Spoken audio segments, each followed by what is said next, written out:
हैं तो उनसे मिलने के लिए पैसा देना पड़ता है। क्या समाजवादी पार्टी प्रगतिशील समाजवादी पार्टी से गठबंधन करेगी? जो उत्तर प्रदेश में सरकार चलाता है इसका नाम है मुलायम सिंह यादव।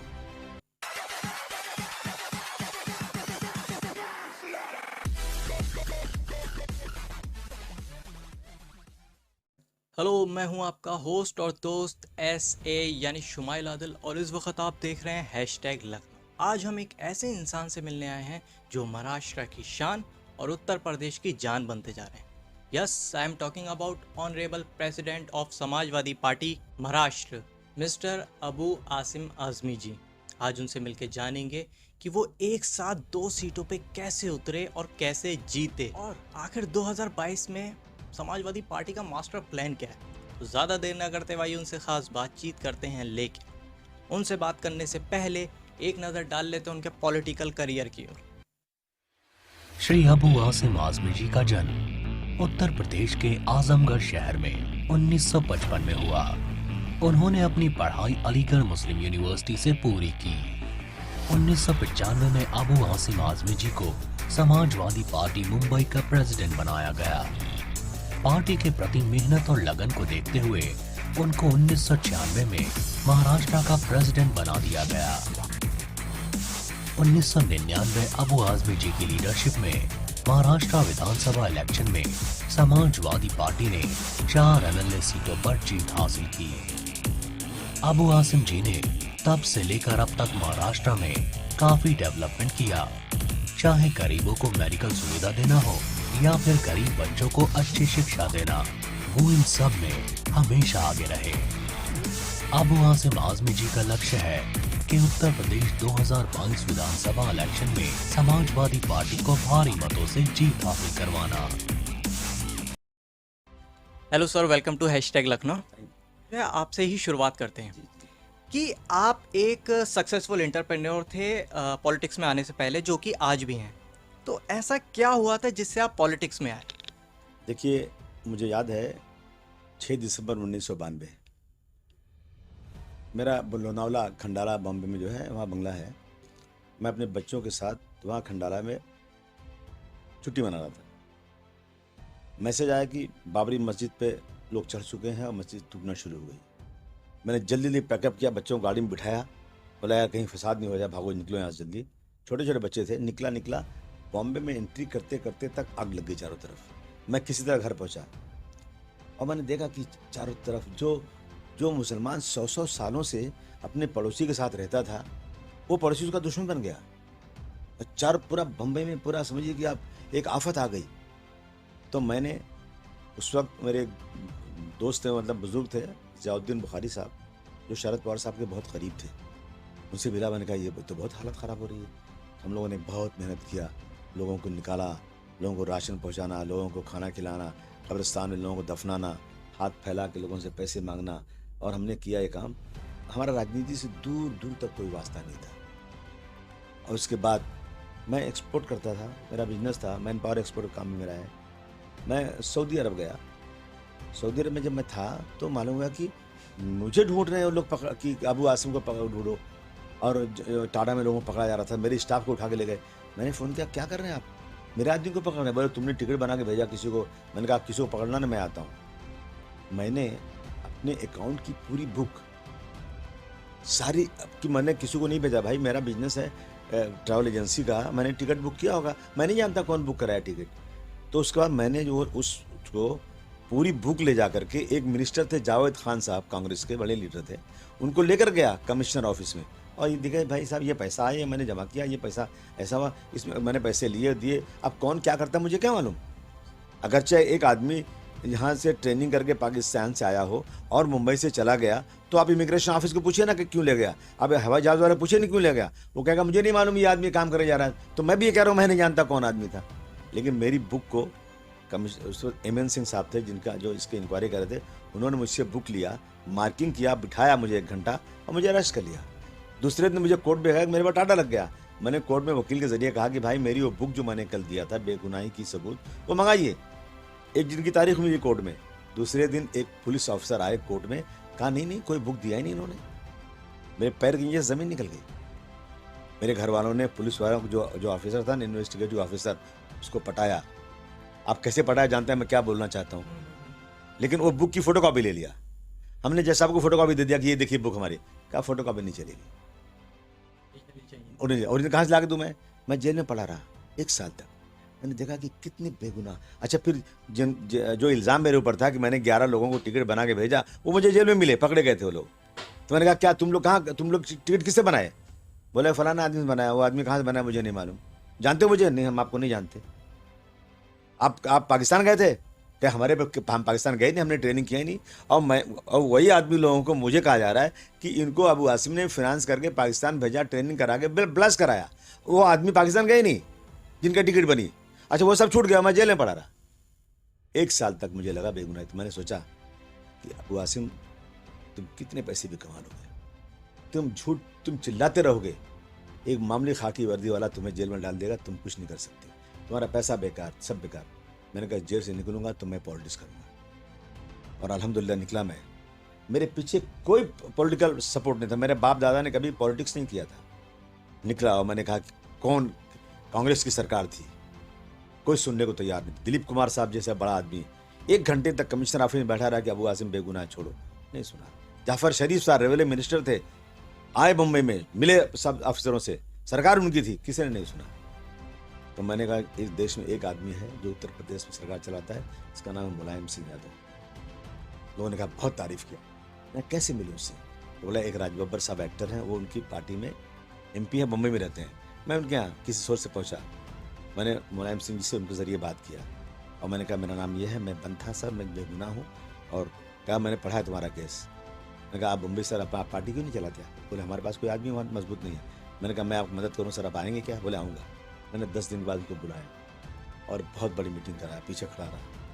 पहली बार लाइफ में मुझे 2 लाइन बोलना पड़ा, वो भी मेरे लिए बड़ी मुश्किल थी। अब वो कहते हैं ना, दिल को बहलाने को अक्सर पी लिया करता था मैं, क्या खबर थी मैं मेरी ज़िंदगी बन जाएगी। वो दिन आज का दिन है। ना इंसाफ़ी के खिलाफ लड़ रहा हूँ। मैंने राजनीति में कभी पैसे कमाने की नहीं सोचा। मैं MLA हूँ, मेरे एरिया में आके देखिए आप। मैं इलेक्शन लड़ता नहीं था, मैं लड़ाता था, लेकिन जिसको लड़ाया जो MLA बना वो भाग गया दूसरी पार्टी में। आसिम भाई आपके लिए जान दे दूंगा, आपके साथ जुल्म के खिलाफ लड़ाई लड़ूंगा, लेकिन सब पैसे के लोभी, पोस्ट के लोभी, लाल बत्ती के लोभी, मंत्री बनना चाहे।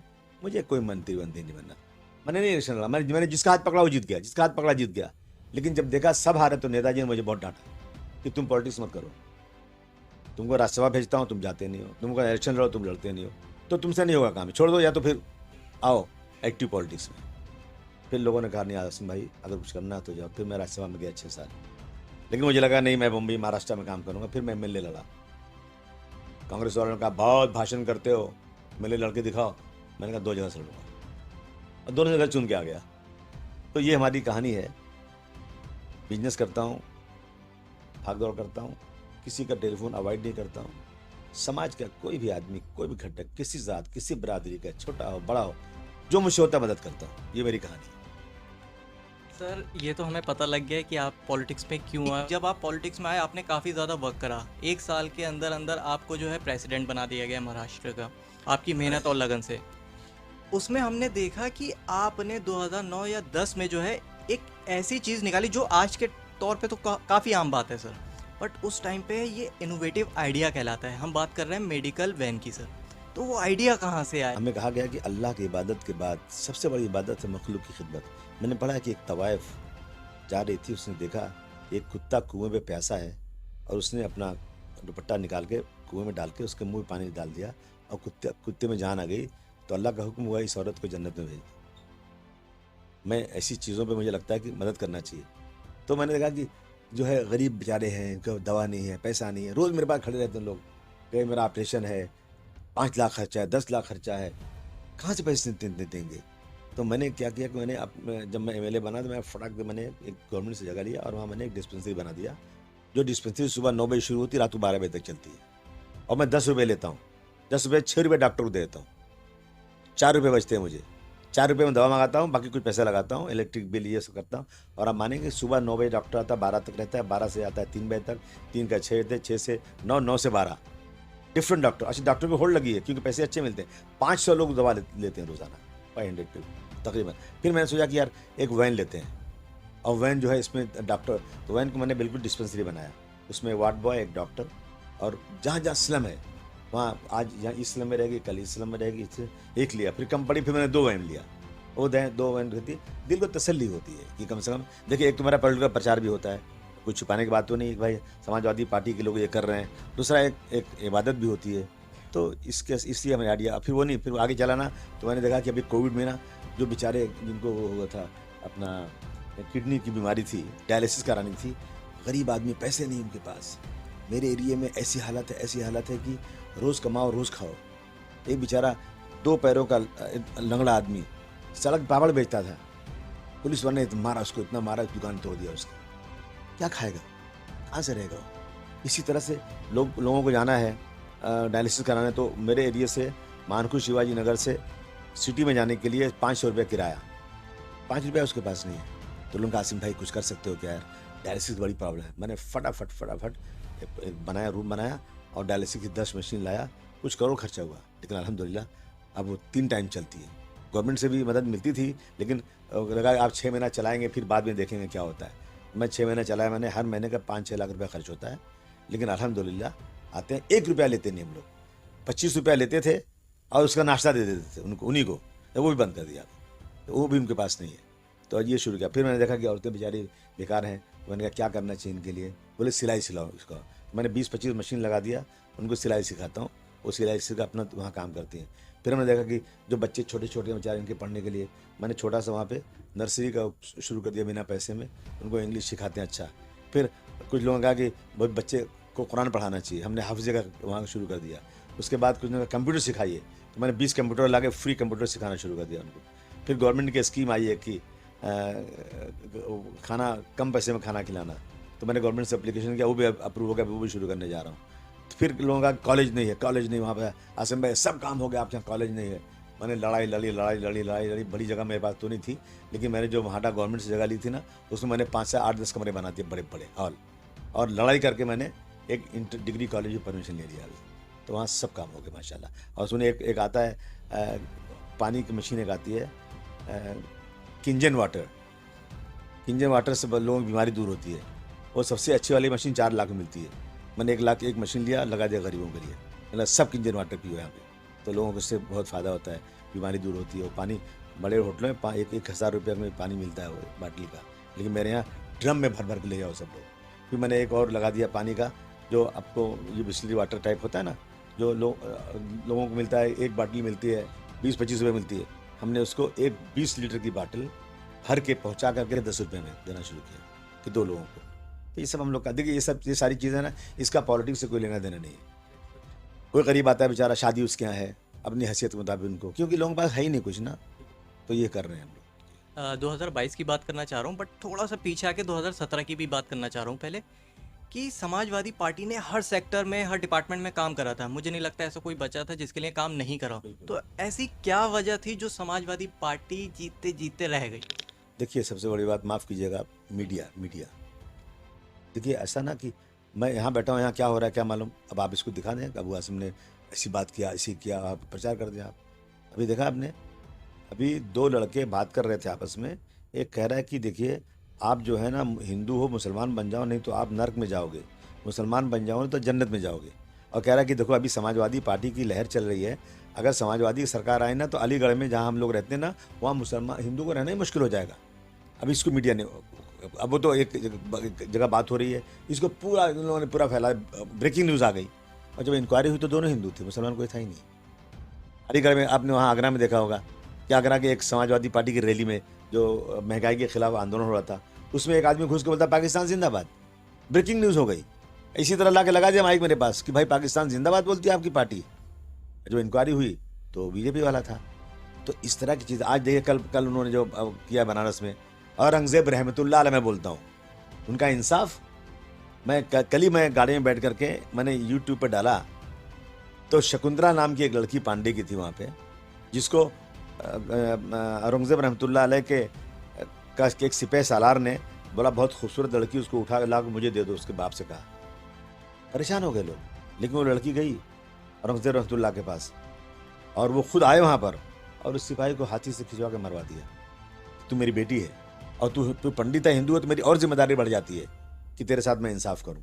तो उन लोगों ने वहाँ उनके लिए मस्जिद बना दिया चबूतरे पे, जहाँ नमाज उन्होंने पढ़ा। वो मस्जिद आज भी वहाँ पर है। और ये कह रहे हैं कि बहुत जुल्म किया हिंदुओं के साथ। अरे भाई, आज भी अगर हिस्ट्री उठा के देखी जाए तो एक ऐसा बादशाह जिसने सारी रया के साथ इंसाफ किया हो, जिसने कभी हिंदू मुस्लिम नहीं किया हो, और ये कहते हैं कि औरंगजेब रहमतुल्लाह अलैह से उनके जुल्म से लड़ने के लिए छत्रपति शिवाजी महाराज आए। मैं बता दूं इस अपने प्रधानमंत्री जी को कि ये लड़ाई हिंदू मुस्लिम की नहीं थी, ये लड़ाई सत्ता की थी, ये राज लेने देने की लड़ाई थी। और अगर ये लड़ाई हिंदू मुस्लिम की होती तो छत्रपति शिवाजी महाराज का सिपह सलार मुसलमान नहीं होता, उनकी फ़ौज में मुसलमान नहीं होते। और ये लड़ाई अगर हिंदू मुस्लिम की होती तो औरंगजेब रहमतुल्लाह अलैह का सिपह सलार हिंदू नहीं होता। दोनों में हिंदू मुस्लिम थे। आप आज की जनता को बेवकूफ़ बना करके सत्ता में आना चाहते हो, पूरी हिस्ट्री मिटा देना चाहते हो, इस देश की गंगा जमुनी तहजीब को बर्बाद कर देना चाहते हो। ये तो बहुत गलत चीज़ें हैं। कल से आपने शुरू कर दिया फिर ये चीज़ें। आप नहीं देख रहे, लोग भूखे मर रहे हैं। लोगों को आपने जो है शमशान में लकड़ियाँ नहीं दी, लोग बेगत जलाए हुए आपने उनको बहा दिया, कुत्ते खा रहे हैं लाशों को। लोगों के पास एम्बुलेंस नहीं है, लोग साइकिल पर मुर्दे को लेकर जा रहे हैं। अब महंगाई आसमान को जा रही है। हमारे सारे पड़ोसी से हमारा ताल्लुकात ख़राब हो रहा है। बांग्लादेश का जो है जीडीपी बढ़ गया, हम गुर्बत की तरफ जा रहे हैं। और आप जो है मंदिर मस्जिद करके जनता को बेवकूफ़ बना के सत्ता में बैठना चाहते हो। यही तो देश को बर्बाद कर रहे हैं लोग। ये धूमीकरण करेंगे और जनता जो बेचारी है, इस देश की जनता जो है धर्म के नाम पर जान देने को तैयार है। तो समझ नहीं पाती बेचारी, और फिर जीत जाते हैं ये लोग। जीतने के बाद फिर जो है कभी आपने जो वादे किए थे, बोले वो तो जुमला था हमारा इलेक्शन के लिए। अब हम चले अगले स्टेट में, वहाँ जुमला रखें, अब तुम बैठो आराम से, 5 साल के बाद आएंगे फिर जुमला करेंगे, फिर तुम बेवकूफ़ बन जाओगे, फिर वोट हमको दे दोगे। और गांधी जी के कातिल को आज क्रांतिकारी कहते हैं। इन चीज़ों को लेकर के ना देश के लोगों को जागृत होना चाहिए, वरना मुझे लगता है कि देश बर्बाद हो जाएगा। हाँ सर, 2022 के ये जो इलेक्शन है, इसमें समाजवादी पार्टी काफ़ी लोगों से गठबंधन कर रही है। तो ये गठबंधन का फैसला सही होगा या गलत साबित होगा? नहीं, देखिए, पिछला फैसला गलत हो गया था। पिछला फैसला कांग्रेस, उधर बीएसपी और समाजवादी पार्टी, ये सब जो है ना मुंह में राम बगल में छुरी। इनको लगा कि समाजवादी पार्टी के ज़्यादा सीटें हैं, ये ज़्यादा चुन के आ जाएंगे, इनकी सत्ता बन जाएगी। तो सामने तो अच्छी बात करने का, अंदर कार्यकर्ताओं को मना करने का। और ये हुआ कि वोट ट्रांसफरेबल नहीं हुआ और गलती हो गई अखिलेश जी की। और आपको पता है कि पार्लियामेंट के अंदर आप ही की तरह से कोई अच्छा जर्नलिस्ट था, उसने अखिलेश जी को बोला था कि अखिलेश जी, आप बीएसपी से सबसे गठबंधन मत करना, ये मिले हुए बीजेपी से। अखिलेश जी बोले, हम किसी को यकीन ही नहीं था।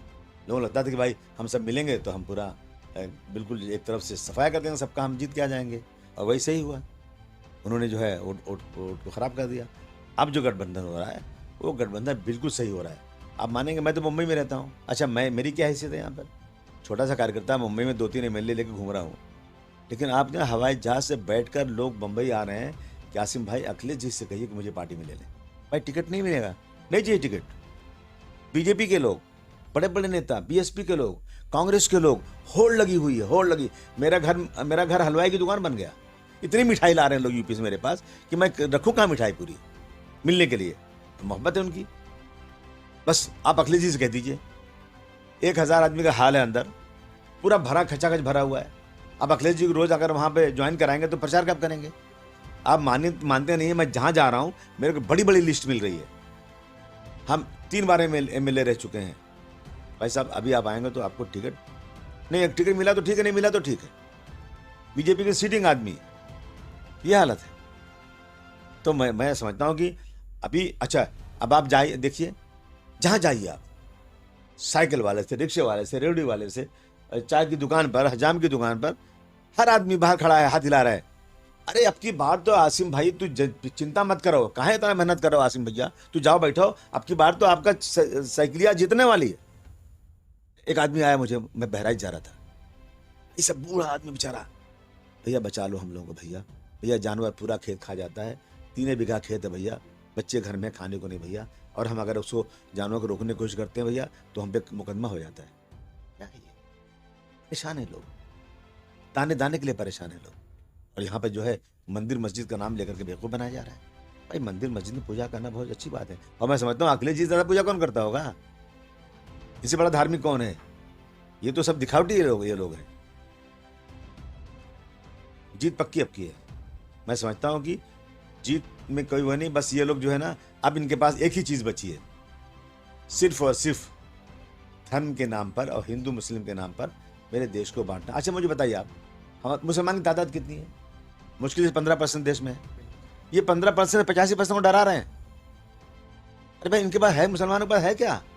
ना कोई ऐसी एजेंसी है जिससे किसी हिंदू भाई का वो अपने नौकरी रोक लें, वो ना कोई ऐसा बैंक इनके पास है कि उनका बैंक लोन रोक दें, वो ना कोई ऐसी एजेंसी कि इनको जेल में भेज दें, ना कोई ऐसी एजेंसी इनके पास है कि वो टिकट दे के MP बना दें। ये तो खुद ही फुटपाथ पे खड़े हैं बेचारे, इनसे डरा रहे हैं उनको, और एक झूठ का पलंदा खड़ा करके इस देश की गंगा जमुनी तहजीब को बर्बाद कर रहे हैं। तो जीत पक्की अब की बार, पिछली बार लोग धोखा खा गए थे। सर एक चीज़ और पूछना चाहूँ, क्योंकि गठबंधन की बात निकली है, क्योंकि आप समाजवादी पार्टी में शुरुआत से जुड़े हुए हैं, ठीक है, तो सबसे पहले यही चीज़ आती है, क्या समाजवादी पार्टी प्रगतिशील समाजवादी पार्टी से गठबंधन करेगी?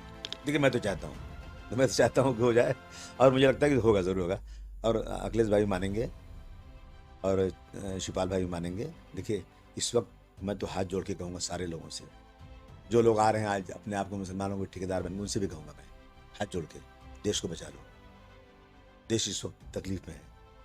हमारे पुरखों जिन्होंने इस देश की आज़ादी के लिए इतनी बड़ी कुर्बानी दिया, अगर गांधी जी, अगर आत्मा नाम की कोई चीज़ होगी, गांधी जी की आत्मा अगर देखती होगी कि मैंने जिस देश के लिए अपनी जान दे दिया, उस देश में मेरे कातिल को आज हीरो बनाया जा रहा है, उसकी मंदिर बनाई जा रही है। तो मैं इन तमाम लोगों से हाथ जोड़कर विनम्र निवेदन करना चाहता हूँ कि देश को बचा लीजिए, देश के सेक्युलरिज्म को बचा लीजिए, देश के संविधान की धज्जियाँ उड़ाने वालों को हटा दीजिए, और देश में हिंदू मुस्लिम सिख ईसाई की भाईचारगी के लिए अब की बार एक होकर वोट दीजिए आप। और वोट ज़रूर दीजिए। नहीं, वोट दिया काम कैसे चलेगा? ये तो इसमें तो जमहूरियत में तो सर गिना जाता है ना। अगर सर नहीं गिना जाता तो मैं मम्मी में रहता, यहाँ आता क्यों? मैं सुबह निकलता हूँ 8 बजे, रात को 2 बजे आता हूँ।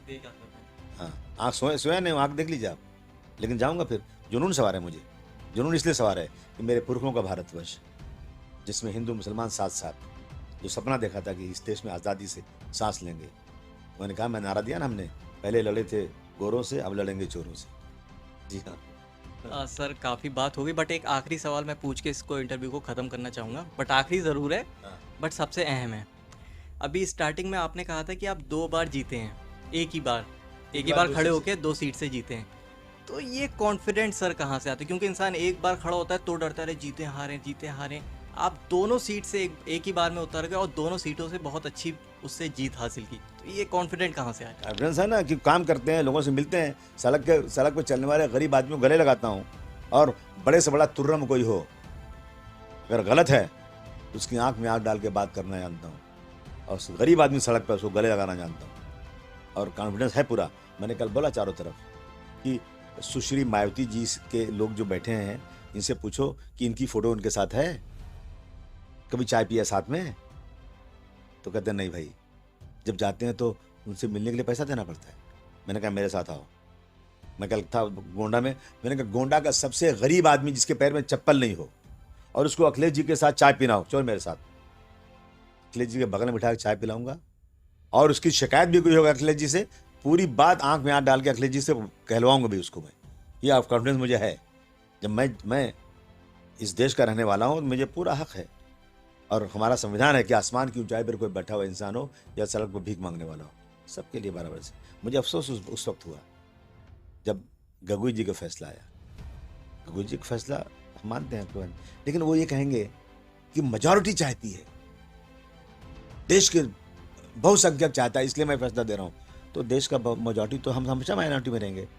तो आप मेजॉरिटी की मंशा के ऊपर, उनकी मांग के ऊपर क्या हमें निकाल दोगे यहाँ से? क्या हमारी मस्जिदें बंद कर दोगे? हमारी नौकरियाँ छीन लोगे? क्यों? मेजॉरिटी चाहती है, पार्लियामेंट में मेजॉरिटी उनकी रही, हमारी तो कभी नहीं रहेगी। तो मेजॉरिटी में फैसला करते जाओ। मेजॉरिटी नहीं, संविधान जो कहता है वो होना चाहिए। सर आपकी बातें सुन के काफ़ी अच्छा लगा, और सर आपसे मिलकर काफ़ी अच्छा लगा। आपने #लखनऊ को अपना कीमती वक्त दिया, उसके लिए बहुत बहुत शुक्रिया सर।